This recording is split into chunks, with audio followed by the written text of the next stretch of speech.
Ono abadde ayaddeko enkoofiira enzirugavu n'essaati y'emikono emiwanvu ayagadde okutuukiriza ekimu ku bisuubizo bye yasuubiza ng'apepereza obululu. Ono yeeyama okumalawo obuli bw'enguzi n'obulyake mu ggwanga lino.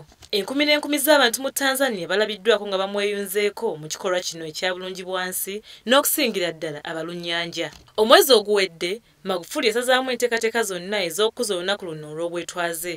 Emyaka egiwedde ku lunaku nga luno wabaddengawo okukumba kw'abasirikale n'ebivvulu, naye guno omwaka okusanyuka okw'ekika kyonna yakugaanye ng'agamba nti kiba kya buswavu okusaasaanya ssente nga zino nga naye bannansi babonaabonera mu bwavu.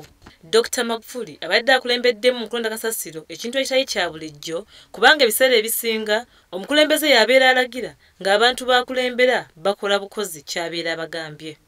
Olwaleero nno abantu kibabuuseeko bw'abagambye nti baakumuliraano naye era nti kyonna ekimutuukako bajja kumulabirira. Era abasuubizza okubayamba mu kugonjoola ensonga zaabwe naddala ezeekuusa ku misolo emingi egissibwa ku byenfuna byabwe.